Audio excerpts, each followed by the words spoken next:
नमस्कार, ANP news देख रहे हैं आप और मैं हूं आपके साथ हितेंद्र। प्रधानमंत्री नरेंद्र मोदी ने द्वितीय विश्व युद्ध के 75वें विजय दिवस पर रूस को बधाई दी है।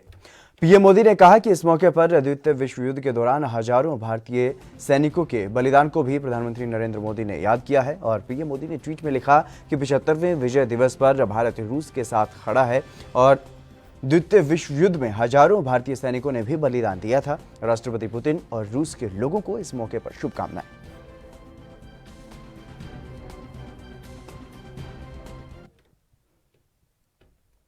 देश के गृह मंत्री अमित शाह के बारे में पिछले कुछ दिनों से तरह तरह की अफवाहें फैल रही थी और शाह के बीमार होने का दावा किया जा रहा था।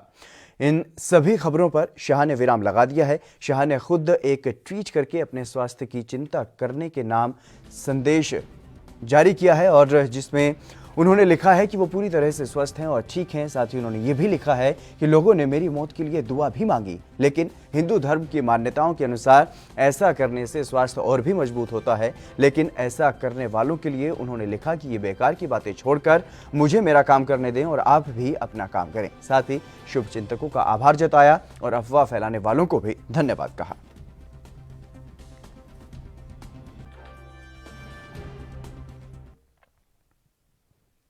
इसके अलावा गृह मंत्री अमित शाह ने पश्चिम बंगाल की मुख्यमंत्री ममता बनर्जी को भी पत्र लिखा है। पत्र में शाह ने यह कहा है कि प्रवासियों को घर पहुंचाने के लिए मदद नहीं कर रही है राज्य सरकार और इसके बाद से राजनीतिक प्रतिक्रियाएं भी आनी शुरू हो गई हैं। सीपीआई नेता मोहम्मद सलीम ने क्या कुछ कहा है, आपको सुनवाते हैं। गृह मंत्री ने पत्र लिखा मुख्यमंत्री को, इससे पता चला कि गृह मंत्री हैं। जब से नमस्ते ट्रंप किए और उसके बाद आज देखो गुजरात में सिंगल सोर्स में सबसे ज़्यादा फैला है ये बीमारी। और उसके बाद जब दिल्ली में ये नरसंहार हुआ उसके बाद से गृह मंत्री छुट्टी में चले गए थे। रेल चलाना केंद्र सरकार की जिम्मेदारी है। माइग्रेशन और उसके साथ क्वारंटाइन भारतीय संविधान के अनुसार जो सूची है वो राष्ट्रीय जिम्मेदारी है और केंद्र सरकार की जिम्मेदारी है। 81 नंबर में आप देख लो, अमित शाह को मालूम नहीं है, संविधान पढ़ लो। उसके बावजूद भी उन्होंने जो गाइडलाइन दिया ये अद्भुत है। सबसे अब नई तरीके से बनाया गया कि रेल मंत्रालय रेल चलाएगी अगर राज्य सरकार को राजी हो। कब से रेल सरकार ऐसे किया, ये जान करके किया गया क्योंकि केंद्र सरकार जिम्मेदारी लेने लगी। इसीलिए रेल के किराए के बारे में हो, लोगों को खाना देने के बारे में हो, राशन के बारे में हो, आम मजदूरों की जो परेशानी है उसको लेकर के मोदी सरकार जो पीएम केयर के नाम में किया वो केयर नहीं कर रहे हैं। और हमारे राज्य में ममता बनर्जी तो ये जैसे गुजरात के मॉडल को कॉपी करने के बाद गुजरात से तरह ही सबसे ज़्यादा यहाँ मृत्यु के हार बढ़ रहा है और ये नए नए बीमारी बढ़ रहे हैं। हम पैनिक होने मना कर रहे हैं, लेकिन पेंडेमिक को लेकर के केंद्र सरकार और राज्य सरकार पेंडेमोनियम कर दिए हैं। देश में लगातार कोरोना वायरस के मामले बढ़ रहे हैं। महाराष्ट्र के बाद गुजरात इस वायरस से सबसे ज्यादा प्रभावित राज्य है। यहां मामले बढ़कर 7,000 से ऊपर पहुंच गए हैं। इसी बीच दिल्ली एम्स के निदेशक डॉक्टर रणदीप गुलेरिया सहित विशेषज्ञों की एक टीम गुजरात पहुंच गई है। जानकारी के अनुसार गृह मंत्री के आदेश के बाद टीम अहमदाबाद पहुंची है और गुजरात के मुख्यमंत्री विजय रूपाणी ने केंद्र सरकार से ऐसा करने के लिए अनुरोध किया था ताकि राज्य में कोरोना मरीजों की मृत्यु दर को कम किया जा सके।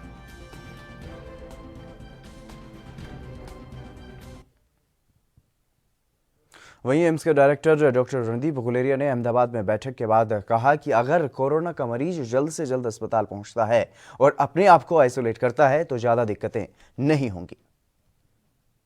What is happening is many patients, because of the fear that they will get a bad name or they will get all quarantine, वो सब पेशेंट जो हैं वो हॉस्पिटल आने से डरते हैं या अपना टेस्ट कराने से डरते हैं। तो उससे ये हो जाता है कि जब वो पॉजिटिव हैं और वो देर से आते हैं तो उससे मोर्टेलिटी बढ़ जाती है। ये समझना बहुत ज़रूरी है कि कई दफ़ा जो पेशेंट्स को माइल्ड प्रॉब्लम है, माइल्ड सिम्टम्स हैं, लेकिन उनकी ऑक्सीजन कम हो सकती है। और एक टर्मिनोलॉजी वेस्ट में यूज़ की है जिसका नाम है हैप्पी हाइपॉक्सिया। तो उनको पता नहीं कि उनकी ऑक्सीजन कम हो रही है, वो उनको कोई सिम्टम नहीं है, लेकिन ब्लड में ऑक्सीजन कम हो रहा है और अगर उनको ऑक्सीजन मिल जाएगी तो उनकी जो है लाइफ सेव हो सकती है। लेकिन वो हॉस्पिटल नहीं आ रहे, ऑक्सीजन बहुत क्रिटिकली लो हो रही है जिससे हार्ट पे असर पड़ रहा है और ऑर्गन्स पे असर पड़ रहा है और इससे डेथ के चांसेस बढ़ जाते हैं। तो ये बहुत ज़रूरी है कि सब लोग समझें कि अगर उनको सिम्टम है जो कोविड-19 के हो सकते हैं वो आगे आएँ, अपना टेस्ट कराएं, अपने आप को अगर ज़रूरत है एडमिट करें, आइसोलेट करें। उससे उनकी जान भी बच सकती है, क्योंकि अर्ली डायग्नोसिस, अर्ली ट्रीटमेंट से फ़र्क पड़ेगा। और उनके जो घर के नियर और डियर वन हैं, जो करीबी लोग हैं, उनकी सुरक्षा भी होगी, क्योंकि अगर वो अपने आप को आइसोलेट करेंगे तो और लोगों में इन्फेक्शन जो है वो नहीं फैलेगा। और सबसे ज़्यादा जो इन्फेक्शन फैलता है वो घर के ही आसपास, घर वालों में ही फैलता है। तो ये बहुत ज़रूरी है। झारखंड में आज रिकॉर्ड कोरोना मरीजों का पता चला है। रांची के रिम्स ने कुल 22 कोरोना पॉजिटिव मरीजों की पुष्टि की है। इनमें से 20 मरीज अकेले गढ़वा जिले के रहने वाले हैं, जबकि 2 कोरोना संक्रमित मरीज कोडरमा के रहने वाले बताए जा रहे हैं। इसके साथ ही झारखंड में कोरोना मरीजों का आंकड़ा 153 के पार पहुंच गया है। धनबाद पीएमसीएच में शुक्रवार को 300 सैंपल की जांच हुई, जिसमें कोडरमा के एक व्यक्ति में कोरोना संक्रमण की पुष्टि हुई है। झारखंड में लगातार कोरोना मरीजों के मिलने का सिलसिला जारी है। राहत की बात यह है कि राज्य में कुल मरीजों के लगभग 40% लोग कोरोना संक्रमण से मुक्त होकर स्वस्थ हो गए हैं। अब तक राज्य में 154 लोग इससे संक्रमित पाए गए हैं।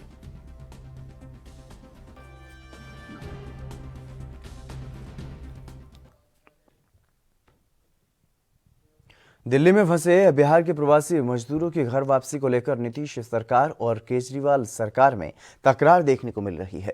बिहार के प्रवासी मजदूरों को स्पेशल ट्रेन से घर भेजने और उनके टिकट के पैसे को लेकर जैसे ही केजरीवाल सरकार के मंत्री ने दावा किया, उसके तुरंत बाद बिहार सरकार में मंत्री संजय कुमार झा ने भी पलटवार किया है। देखिए, इसमें एक तो रेलवे का गाइडलाइन है, उस गाइडलाइन को देखिएगा कि जिस जगह से वो चलते हैं वहाँ पर टिकट दे दिया जाता है वहाँ के सरकार को, और वो जैसे कोऑर्डिनेट करते हैं वो उनके जिम्मे है।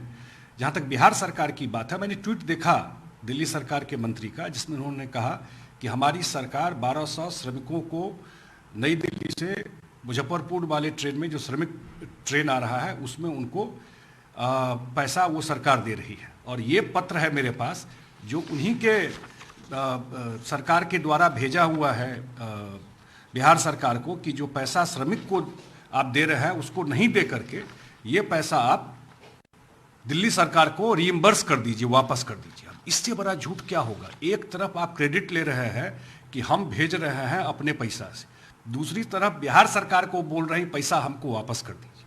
तो और इससे पहले भी आपको ध्यान होगा कि दिल्ली से ऐसे ही बिहार के लोगों को झूठ बोलकर माइक से प्रचार करके बस में भर भर कर लोगों को भेजा, उनका जान खतरे में डाला, और आज भी यही काम कर रहे हैं।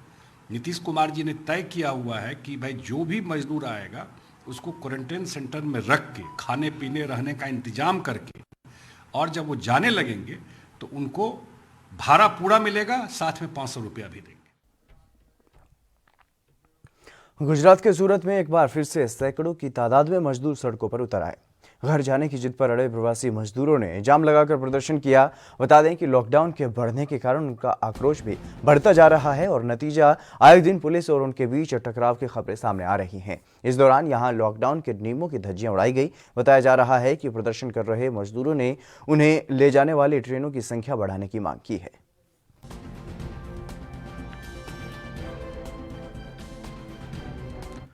तो लगातार इस तरीके की खबरें सामने आ रही हैं जब मजदूर अपना आपा खो रहे हैं और सड़कों पर उतर रहे हैं, क्योंकि जिस तरीके से केंद्र सरकार की तरफ से रेल चलाने की भी व्यवस्था मजदूरों के लिए की गई है, लेकिन बावजूद इसके जो रजिस्ट्रेशन करवाने की प्रक्रिया है या जो भी प्रक्रिया है इन मजदूरों को वापस इनके घरों तक भेजने के लिए, वो थोड़ी जटिल इनको दिखाई दे रही है और कुछ मजदूर उससे छूट जा रहे हैं। इसी के चलते जो मजदूर हैं, जो प्रवासी मजदूर अलग अलग जगहों पर रह रहे हैं अपनी रोजी रोटी के लिए, उनको काफ़ी मुश्किलों का सामना करना पड़ रहा है। उनके पास खाने पीने के लिए भी अब सामान नहीं बचा है। इसी वजह से लोग सड़कों पर उतर रहे हैं और इनकी मजबूरी सड़कों पर आना, लेकिन पुलिस की भी मजबूरी है ताकि लॉकडाउन का उल्लंघन ना हो और सामाजिक दूरी का भी पालन करवाया जा सके। इसके लिए पुलिस को भी हल्के बल का प्रयोग इनके साथ करना पड़ रहा है और ऐसे में कुछ मजदूरों की और पुलिस की जो आपस में खींचतान है उसकी खबरें भी लगातार सामने आ रही हैं।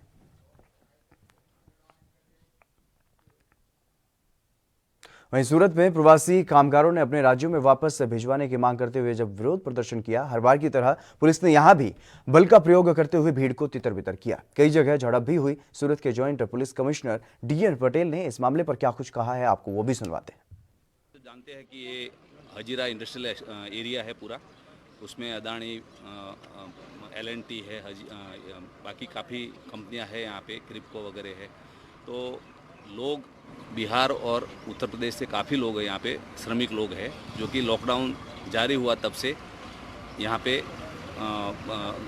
लॉकडाउन का पालन कर रहे थे। लेकिन ये कंपनियां जो है ज़्यादातर एसेंशियल एक्टिविटीज़ में आती है, इसलिए सभी कंपनियां में 30% जो वर्कफोर्स है यूज़ करके कंपनियां चालू थी। लेकिन अब जो कि 14 के बाद ज़्यादा लॉकडाउन बढ़ा और बाकी स्टेट से भी, बाकी अलग अलग एरिया से भी यूपी और बिहार की ट्रेन वगैरह जा रही है और उड़ीसा के लिए।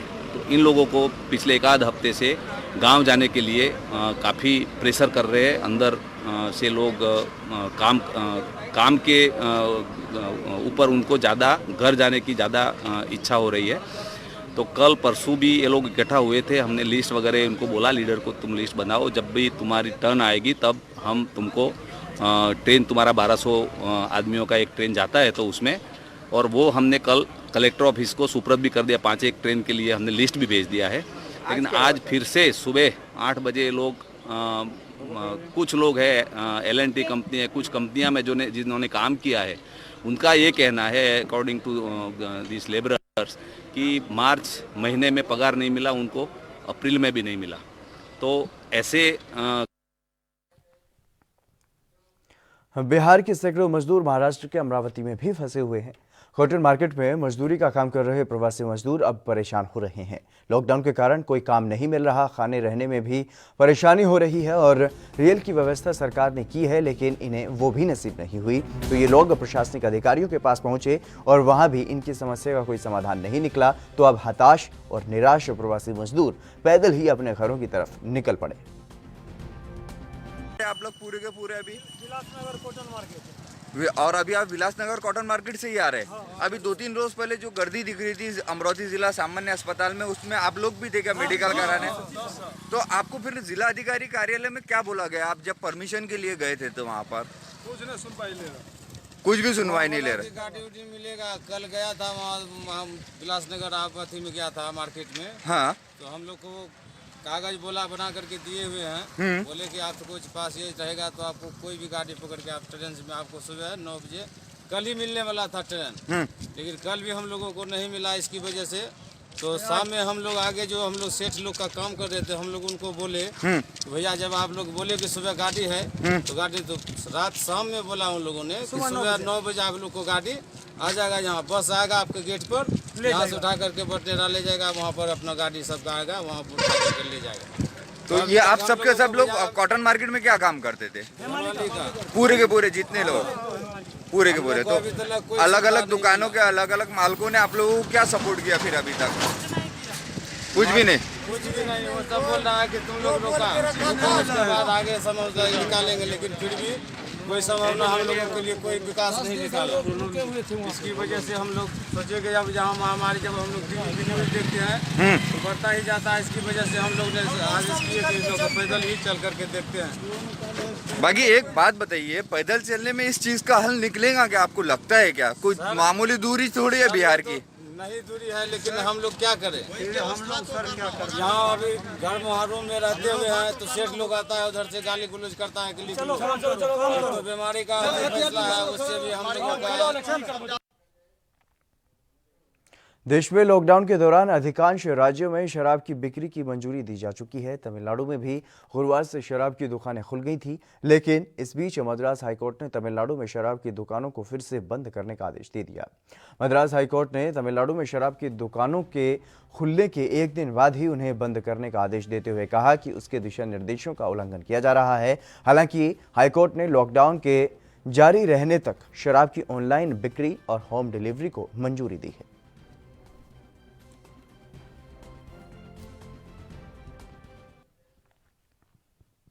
मद्रास हाईकोर्ट ने तमिलनाडु में शराब की सभी सरकारी दुकानों को बंद करने का आदेश दिया है। हालांकि अदालत ने शराब की ऑनलाइन बिक्री पर छूट दी है। इस पर डीएमके नेता डॉक्टर श्रवणन ने प्रतिक्रिया दी है। It's a welcome decision by the Madras High Court that all the TASMAC shops in the state of Tamil Nadu should remain closed. This has been the point raised by our leader, Mr. M.K. Stalin. Yesterday we had a protest across the state of Tamil Nadu against the opening of these shops. The biggest issue, what we pointed out, was that during this time of the pandemic, the social distancing norms will go for a toss. To avoid that, our leader stressed that the TASMAC shops should not be open, but the government, clueless, allowed the TASMAC shops to be open, gave assurances to the Madras High Court which it could not follow. We have seen the visuals coming in the social media, how there is no iota of social distancing anywhere. None of the undertakings, none of the conditions imposed by the Madras High Court was followed by the government. They were unable. See, the most ironic thing is that the police they have done a valiant job so far. They have been asked to देश भर में corona के मामले लगातार बढ़ते जा रहे हैं। देश इस समय कोरोना महामारी से जूझ रहा है। हरियाणा भी कोरोना के मामलों में आगे बढ़ता हुआ दिखाई दे रहा है, लेकिन बावजूद इसके लोगों में कोरोना को हराने का, इस महामारी से लड़ने का जज्बा काबिल तारीफ है। दरअसल सोनीपत के कोविड-19 अस्पताल खानपुर पीजीआई के आइसोलेशन वार्ड की एक वीडियो वायरल हो रहा है, जिसमें कोरोना पॉजिटिव मरीज जमकर मस्ती करते हुए नजर आ रहे हैं। वीडियो वायरल होने के बाद सोनीपत स्वास्थ्य विभाग के chief medical officer B K Rajaura की प्रतिक्रिया भी सामने आई है। उन्होंने कहा कि हम अच्छी सुविधाएं मरीजों को दे रहे हैं और मरीज जल्द ही ठीक हो जाएंगे।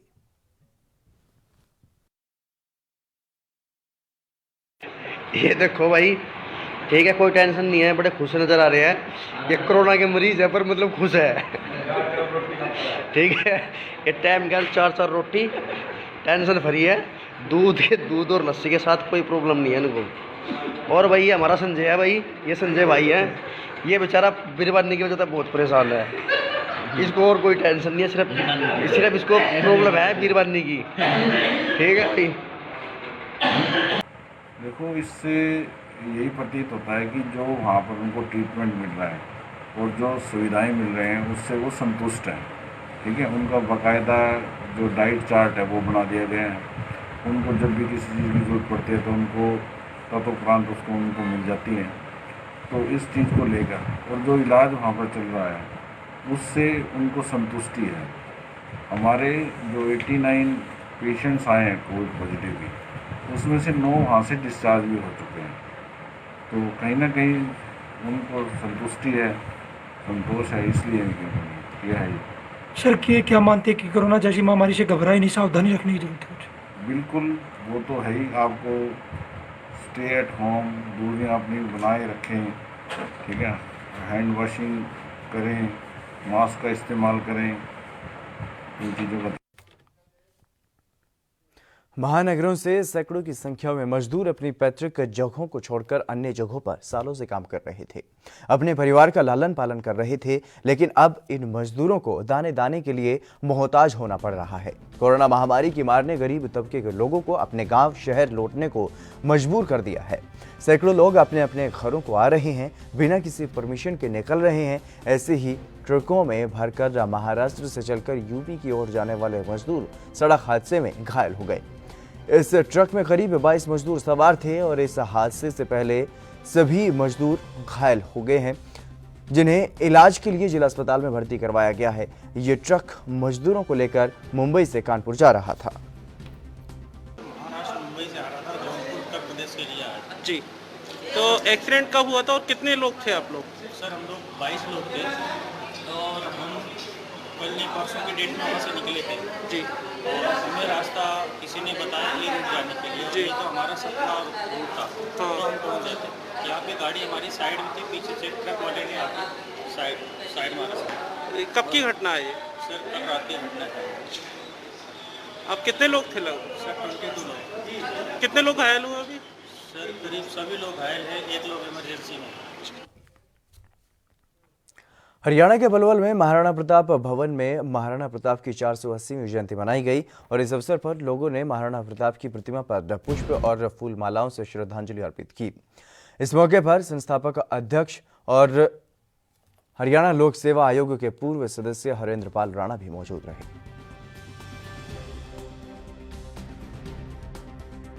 क्षत्रिय शिरोमणि महाराणा प्रताप जी का आज 480वां जन्म दिवस है। इस जन्म दिवस के उपलक्ष्य में आज महाराणा प्रताप पलवल पर उनकी प्रतिमा पर माल्यार्पण हुआ। कोरोना के मद्देनज़र कार्यक्रम को सूक्ष्म रूप में रखा गया। सभी साथियों ने मिलकर यहाँ पर महाराणा प्रताप जी को श्रद्धासुमन अर्पित करते हुए अपनी श्रद्धांजलि भेंट की। गुजरात के आणंद जिले में एक तेंदुए ने दहशत फैला दी। कठाना गांव में तेंदुए ने लोगों पर हमला कर दिया। खुबानपुरा क्षेत्र में उसी वक्त हड़कंप मच गया जब खेत में पशु के लिए चारा लेने गई महिला समेत 3 लोगों पर तेंदुए ने हमला कर दिया। इस बात की जानकारी आसपास के क्षेत्र में फैल जाने से लोग घटनास्थल पर पहुंचे और वन विभाग को भी मामले की जानकारी दी गई। 3 टीम वहां पर पहुंची और 9 घंटे की कड़ी मशक्कत के बाद तेंदुए को पकड़ा जा सका।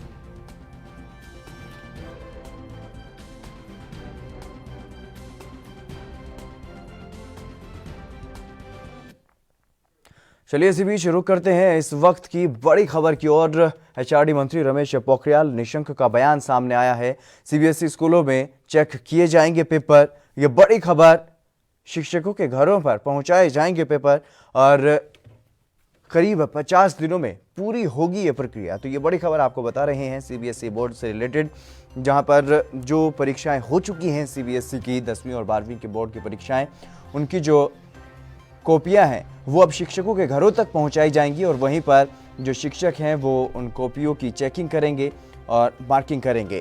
तो ये बड़ी खबर आपको बता रहे हैं।